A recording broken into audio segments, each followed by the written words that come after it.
আমাদেরকে এমন সুন্দর একটা কোরআন হাদিসের মাহফিল তথা জান্নাতের বাগানের সুব্যবস্থা করে দিয়েছেন। আপনারা খুশি না বেজা? আরো জোরে বলেন, খুশি না বেজা? যদি খুশি হয়ে থাকি তাহলে মন খুলে প্রাণ খুলে হৃদয়ের গভীর থেকে আকাশ বাতাস মুখরিত করে প্রাঞ্জল ভাষায় রব্বে কারিমের দরবারে কালিমাতুশ শুকর আদায় করি আলহামদুলিল্লাহ। আমি আপনাদের খেদমতে পবিত্র কোরআনুল কারীমের সূরা বনী ইসরাঈলের 23 নম্বর আয়াতে কারিমার টুকরা তেলাওয়াত করেছি। আল্লাহ পাক যদি তৌফিক দান করেন এই আয়াতের অধীনে মা বাবার ফজিলত সম্পর্কে কিছু আলোকপাত করা আশা রাখি। ওয়া মা তাওফীকি ইল্লা বিল্লাহ। অপারেটর ভাই কই, একটু উপরে তুলতে হবে। তো আসুন, আমি আপনাদের খেদমতে যে আয়াতে কারিমা তেলাওয়াত করেছি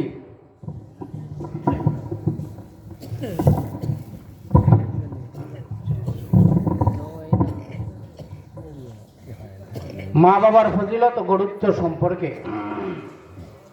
তো আসুন, আল্লাহ রাব্বুল আলামিন বলেন, আমি আল্লাহর পক্ষ থেকে চূড়ান্ত ফায়সালা হয়ে গেছে, তোমরা আমি আল্লাহর ইবাদত বন্দেগী ছাড়া আর কারো ইবাদত করবা না। আমি আল্লাহর ইবাদত বন্দেগী করার পরে তোমরা তোমাদের মা বাবার সেবা করবা। জোরে কোন সুবহানাল্লাহ। তাহলে বোঝা যায় মা বাবার সেবা করা আল্লাহর পক্ষ থেকে কবুলিয়ত একটা আমল। জোরে কোন ঠিক কি? আল্লাহর পক্ষ থেকে কবুলিয়ত আমল, দামি আমল, আল্লাহর নৈকট্য লাভ করার একটা মাধ্যম, আল্লাহর সন্তুষ্টি অর্জন করার একটা মাধ্যম হলো আমার মা বাবা। জোরে কোন ঠিক কিনা? আল্লাহ রাব্বুল আলামিন বলেন, আমি পৃথিবীতে আমার যত মাখলুকাত আমি আল্লাহ সৃষ্টি করেছি সব কিছু নিঃস্বার্থভাবে আমি আল্লাহ সৃষ্টি করেছি। জোরে কোন ঠিক কিনা? আল্লাহ বলেন, আমি যেমন নিঃস্বার্থভাবে সমস্ত মাখলুকাতকে সৃষ্টি করেছি, ঠিক তদ্রূপ পৃথিবীতে তোমাদের মা বাবা হলো এমন একটা সম্পদ, যেই মা বাবা তোমাদেরকে লালন পালন করে পৃথিবীর কোনো স্বার্থের জন্য করে নাই। জোরে কোন ঠিক কিনা? এই জন্য আমার আল্লাহ সূরা বনী ইসরাঈলের 24 নং আয়াতে কারিমার ভিতরে আমার আল্লাহ জানায় দেয়, পৃথিবীর মানুষেরা রে, আমি আল্লাহর যেমন কোনো স্বার্থ নাই, পৃথিবীতে মা বাবা হইল এমন একটা সম্পদ যে মা বাবা সন্তানকে লালন পালন করে, এর মধ্যে কোনো স্বার্থ নাই। ঠিক কিনা? স্বার্থ আছে? মা বাবা যে আপনাদেরকে আমাদেরকে এত বড় করলো, কোনো স্বার্থ আছে? মা বাবা যদি এমন নিয়ত করতো, আরে সন্তানটা মাত্র হইল, যে আমার বাদ দেয় না না দে, বলা যায় না, টিপ দা মারে লাই। ঠিক কিনা? পারতো নি? কিন্তু না,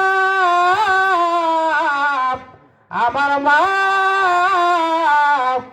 আমাদেরকে বড় মহব্বত করে, বড় নিঃস্বার্থ ভাবে আমাদেরকে বড় করেছে, বড় নিঃস্বার্থ ভাবে আমাদেরকে লালন পালন করেছে।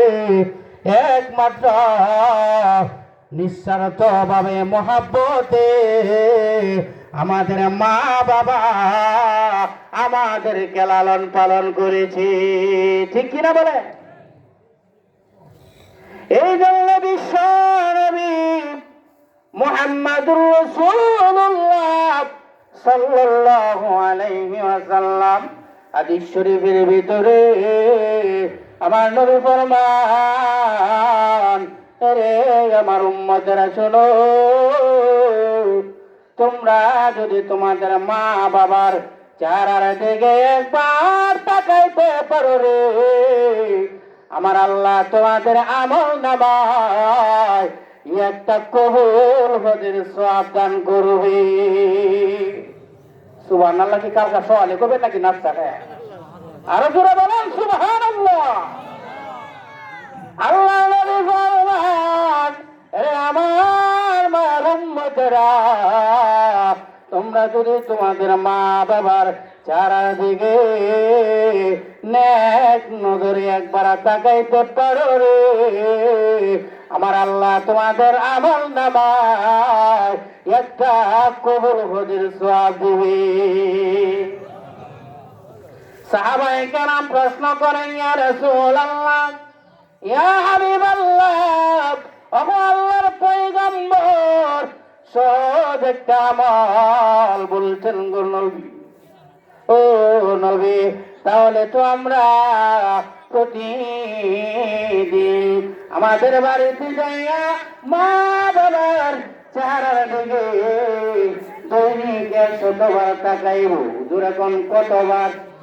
দৈনিক 100বার যদি মা বাবার চেহারার দিকে তাকাইব, আমার আল্লাহ কি আমাদের আমল নামায় 100 কবুল হজের সওয়াব দিবেনি? আমার নবী বলেন, আমার সাহাবীরা, আমার আল্লাহর ব্যাংক ব্যালেন্সের কোনো অভাব নাই, আমার আল্লাহর খাজানার কোনো অভাব নাই, আমার আল্লাহর ভান্ডারের কোনো অভাব নাই। সাহাবীরা রে, তোমরা যদি তোমাদের মা বাবার চেহারার দিকে দৈনিক 100বার তাকাইতে পারো রে, আমার আল্লাহ তোমাদের আমল নামায় 100 কবুল হজের সওয়াব দিবে, এর মধ্যে কোনো সন্দেহ নাই। সুবহানাল্লাহ। তাহলে মা বাবার সেবা করলে লাভ আছে না নাই? আরো জোরে বলেন, লাভ আছে না না? এই জন্য আমার নবী অন্য হাদিসের ভিতরে আমার নবী ফরমান, উম্মতরা রে, হুমা জান্নাতুকা ওয়া নারুকা, আরে আমার উম্মত, মা বাবাই তোমার জান্নাত, মা বাবাই হলো তোমার জান্নাত।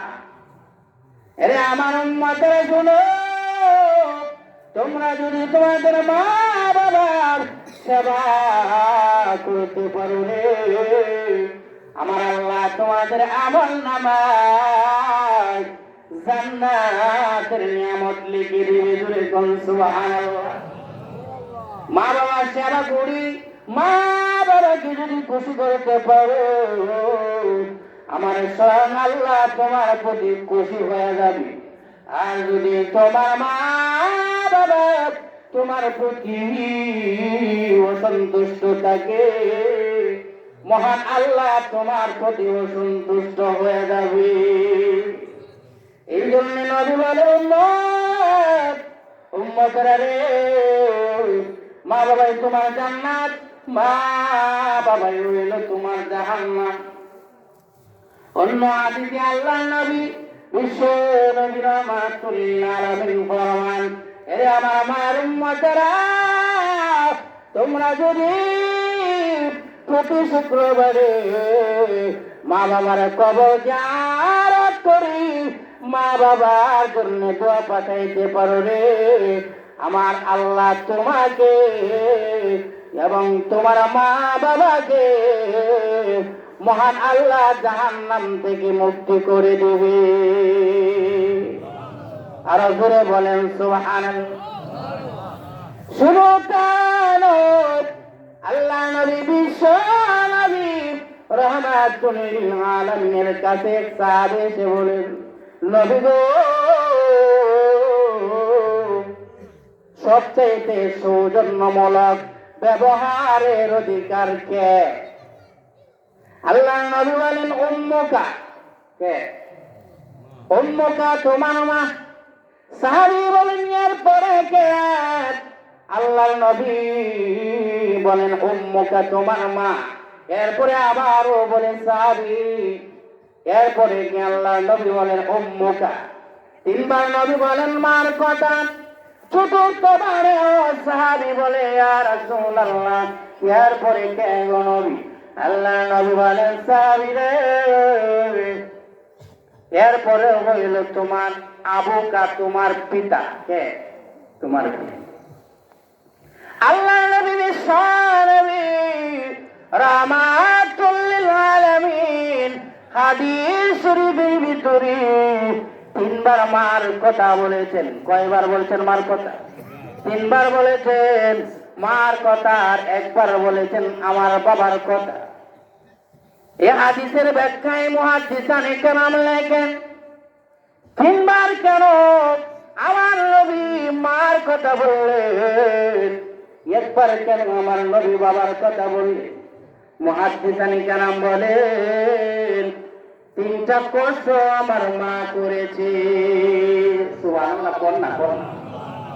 তিনটা কষ্ট কে করেছে? আমার মা তিনটা কষ্ট করেছে। দুনিয়ার কোনো বাবা তিনটা কষ্ট করে নাই, জোরে বল ঠিক কি না?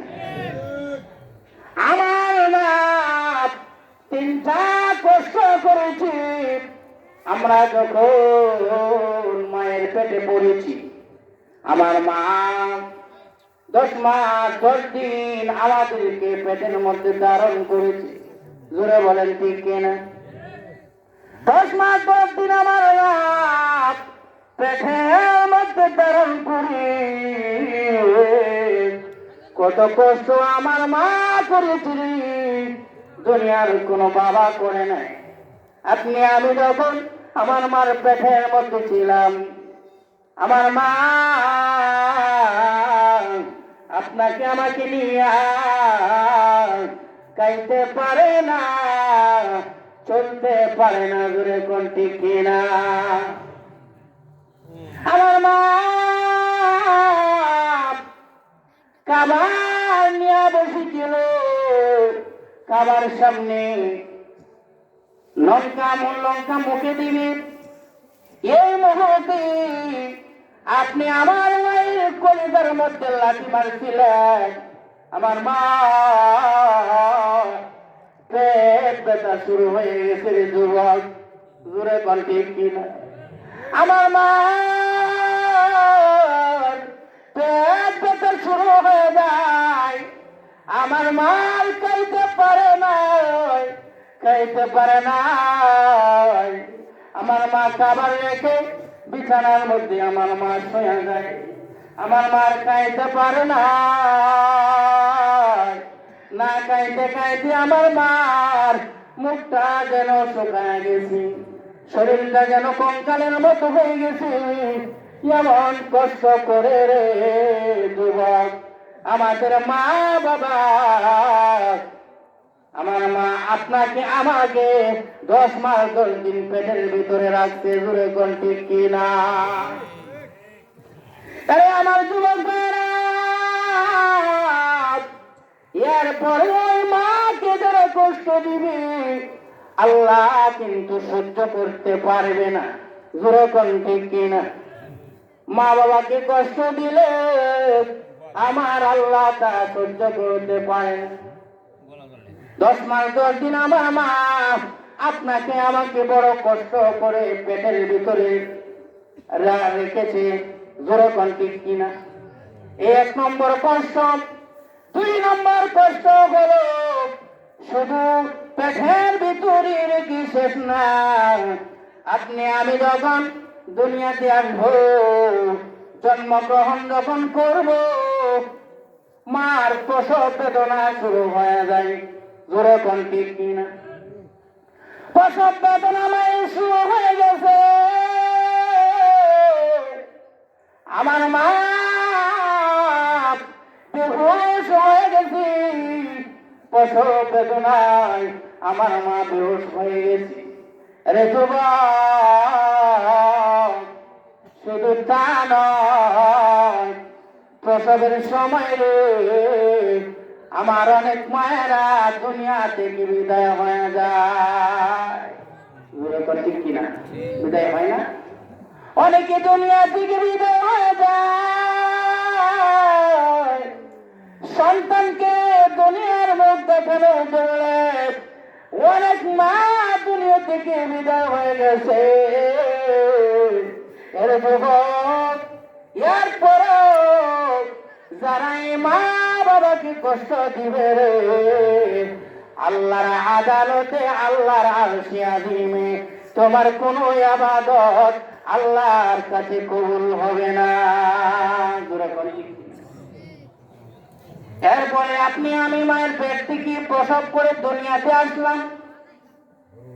3 নম্বর আমার মা কষ্ট করেছি আপনাকে আমাকে বুকের মধ্যে জড়াইয়া সুন্দর তোয়ালি দিয়া আমার মা আপনাকে আমাকে বুকের মধ্যে রেখেছে। আমার মা 2.5 বছর বুকে দুধ আমার মা খাওয়াইছে, জোরে কোন ঠিক কিনা? এই যুবক, এই 3টা কষ্ট আমার মা করেছে। এই জন্য আমার নবী বলেন, উম্মতেরা রে, 3টা কষ্ট দুনিয়ার মা যারা তারা করেছে। এই জন্য আমি নবী মার কথা 3বার বলেছি, আর বাবার কথা 1বার বলেছি। সুবহানাল্লাহ। আমার ভাই, শুধু তা নয়, আল্লাহ নবী বিশ্ব নবী রাহমাতুল লিল আলামিন অন্য হাদিসের ভিতরে ফরমান, আল্লাহ রাব্বুল আলামিন দুনিয়ার সকল গুনাহ আল্লাহ পাক ক্ষমা করতে পারে, কিন্তু পিতা মাতার অবাধ্যকারী সন্তানকে আমার আল্লাহ ছাড়েন নাই। মহান আল্লাহ পিতা মাতার অবাধ্যকারী সন্তানকে আমার আল্লাহ দুনিয়া থেকে অপদস্থ করে, লাঞ্ছিত করে দুনিয়া থেকে বিদায় করবে। এই জন্য আমার ভাই, মা বাবার খেদমত করা দরকার আছে না নাই? আরো জোরে বলেন, খেদমত করা দরকার আছে না নাই? মা বাবার সেবা যদি আপনি আমি মন থেকে করতে পারি, আমার স্বয়ং আল্লাহ দুনিয়ার জগতে মহান আল্লাহ ইজ্জত আর সম্মান আমাদেরকে বাড়ায় দিবেন, এবং জান্নাতের ভিতরে মহান আল্লাহ আমাদের ইজ্জত আর মর্যাদা বাড়ায় দিবেন। জান্নাতের ভিতরে কিভাবে ইজ্জত সম্মান বাড়ায় দিবেন? আল্লাহ নবী বিশ্ব নবী রাহমাতুল লিল আলামিন যখন জান্নাত ভ্রমণ করবে, আমার নবী জান্নাত ভ্রমণকালে জান্নাতের ভিতরে গিয়া আমার নবীর কানে জান্নাতের শ্রুতি মধুর কোরআন শরীফের তেলাওয়াত আসতেছে। কিসের তেলাওয়াত আসতেছে? জান্নাতের ভিতর থেকে আমার নবীর কানে জান্নাতি শ্রুতি মধুর কোরআন শরীফের তেলাওয়াত যখন আসতেছে, আমার নবী জিবরাইলকে দেখে বলেন, জিবরাইল রে, জান্নাতের ভিতর থেকে আমি নবী জান্নাতের শ্রুতি মধুর কোরআন শরীফের তেলাওয়াতের আওয়াজ আমি শুনতে পাইতেছি। জিবরাইল, কে রে এত সুন্দর কণ্ঠ দিয়া কে জান্নাতের ভিতরে কোরআন শরীফ তেলাওয়াত করেছে? কে? এত দামি কিভাবে হইল রে জিবরাইল? জিবরাইল ডেকে বলেন, ইয়া রাসূলুল্লাহ, ইয়া হাবিবাল্লাহ, ওগো আল্লাহ পয়গম্বর, সে তো আর কেউ নয় গো নবী, সে তো আপনার উম্মতের ইমাম, ইমামে আবু হানিফা রাহমাতুল্লাহি আলাইহি। জোরে জোরে কোন সুবহানাল্লাহ। আল্লাহ নবী বলেন, জিবরাইল, তাহলে আবু হানিফা কিভাবে এত দামি হয়ে গেল? জিবরাইল বলেন, নবী গো, একটা আমলের কারণে আমার আল্লাহ আবু হানিফাকে কবুল করে আল্লাহ জান্নাতের ভিতরে আবু হানিফার ইজ্জত আল্লাহ বাড়ায়া দিছে।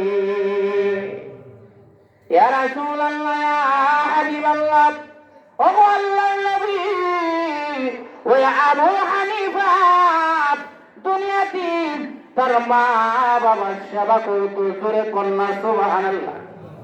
কার সেবা করতো বলেন? মা বাবার সেবা করতো।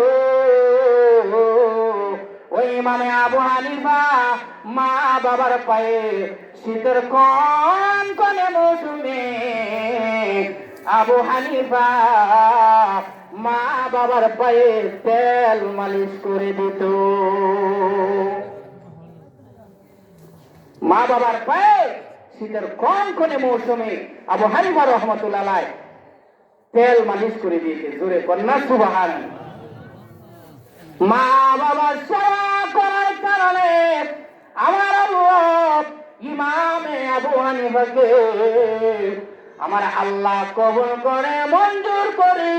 আমার আল্লাহ জান্নাতের ভিতরে আবু হানিফার মর্যাদা আল্লাহ বানায়া দিছে। এরে আমার যুবক ভাইরা, মা বাবার সেবা যদি মন থেকে করতে পারো যুবক, আমার আল্লাহ তোমাদেরকেও দুনিয়ার জগতে বড় একজন আল্লাহর ওলি বানায়া দিবে। এ দিতে পারে কি পারে না? দুনিয়াতে একটা মাত্র সম্পদ, সেটা হলো আমাদের মা আর বাবা।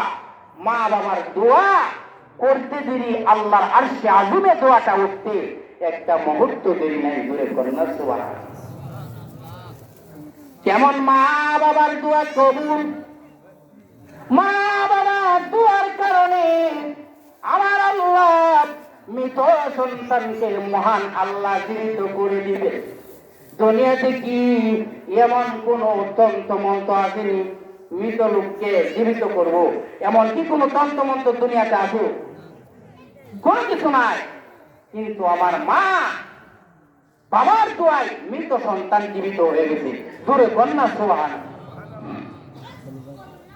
হযরত আনাস রাদিয়াল্লাহু তাআলা আনহু থেকে বর্ণিত, আল্লাহর নবী বিশ্ব নবী রাহমাতুল লিল আলামিন ফরমান, মদিনাতে আমি সাহাবায়ে কেরামের মজলিসে আমি সাহাবীদেরকে নিয়ে তালিম দিতেছিলাম। এই মুহূর্তে একটা মহিলা তার একটা ছেলে বাচ্চাকে নিয়ে আসছে আমার দরবারে। তার দরবারে নবীর দরবারে নিয়ে আসছেন। ওগো আল্লাহর নবী, আমার সন্তানকে আপনার দরবারে দিয়ে দিতে চাই। আমার সন্তানটা আপনার দরবারে তাই গেল আদব আখলাক শিখতে পারে, এই জন্যে আমার সন্তানটাকে আপনার দরবারে দিয়ে দিলাম।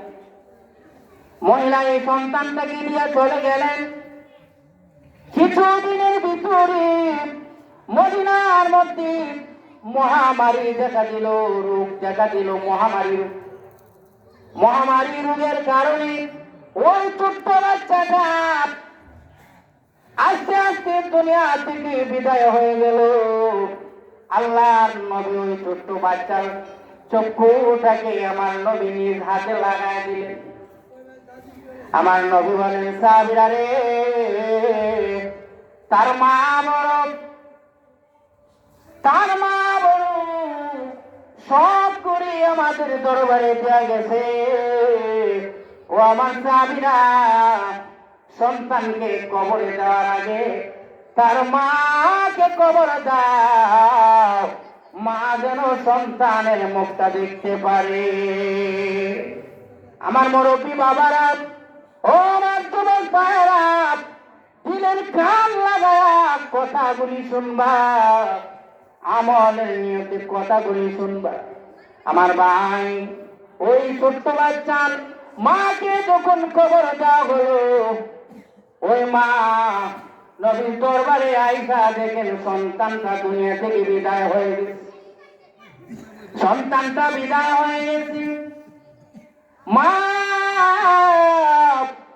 সন্তানের পাশে দাঁড়াইয়া আল্লাহর দরবারে কান্নাকাটি আরম্ভ করে দিয়েছে। জোরে কন্যা সুবহানাল্লাহ। মা সন্তানের পাশে দাঁড়াইয়া দাঁড়ায়া আল্লাহর কাছে মোনাজাত করি, ও রব্বুল আলামিন, ও আমার আল্লাহ, আমি কিছুদিন হয়েছি মুসলমান হয়েছে গো আল্লাহ। আল্লাহ আমার তো স্বামী নাই, আমার তো দুনিয়াতে কেউ নাই গো আল্লাহ। আমার রব্বুল আলামিন, আমার মাত্র একটা সন্তানই ছিল, আবার এই সন্তানটা দুনিয়া থেকে বিদায় হয়ে যাবে, এটা আমি কোনোদিন সহ্য করতে পারবো না।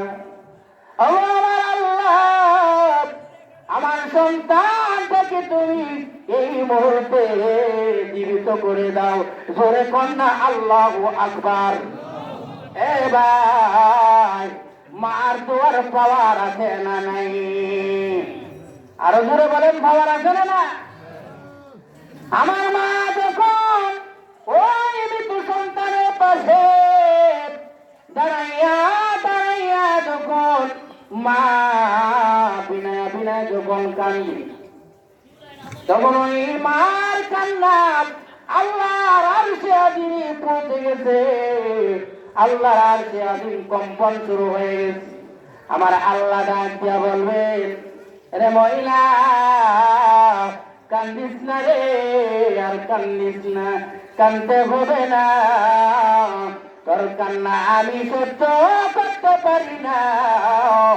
মহিলা রে, তুই তাকায় দেখে রে, কাপড়ের ভিতর থেকে তোর সন্তান জীবিত হইয়া হাত নাড়া দিতেছে। জোরে কোন সুবহানাল্লাহ।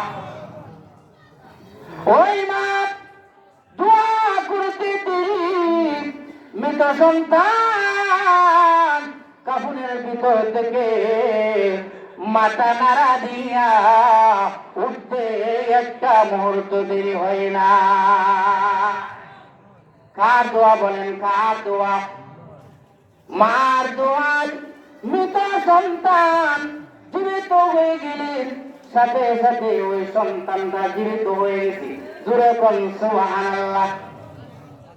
এই জন্য যুবক, ও আমার মুরব্বী বাবারা, যাদের মা বাবা সেই মা বাবার কাছ থেকে দোয়া লইবা, মা বাবার কাছ থেকে দোয়া লইলে আমার মহান আল্লাহ পৃথিবীর জমিনে তোমার ভাগ্য আল্লাহ খুলে দিবে।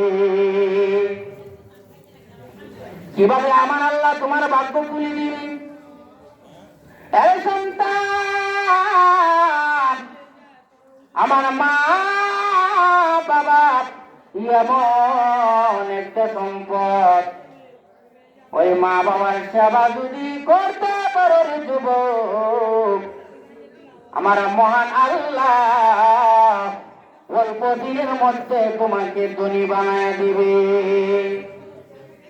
মায়ের দোয়া লও রে যুবক, মায়ের দোয়া লও। সবাই বলে, মায়ের দোয়া লও রে যুবক, মায়ের দোয়া লও। বাবার দোয়া লও রে যুবক, বাবার দোয়া লও। বিপদে পড়বি না তুমি যখন যেতে যাও। সবাই বলেন, বিপদে পড়বি না তুমি যখন যেতে যাও।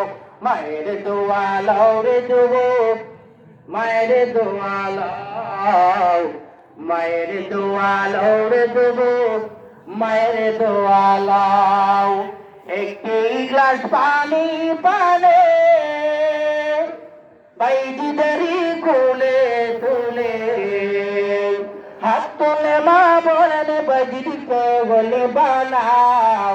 হাত তোলে মা বলেন, বাইজিকে বলে বানাও। মায়ের দোয়া লও রে যুবক, মায়ের দোয়া লও। বাবা দোয়া লও রে যুবক, বাবার দোয়া লও। মা বাবার দোয়া লইতে রাজি আছি সবাই? কেডা কেডা রাজি আছেন মা বাবার দোয়া লইতে? হাত তুলে আমার আল্লাহরে দেখা দাও।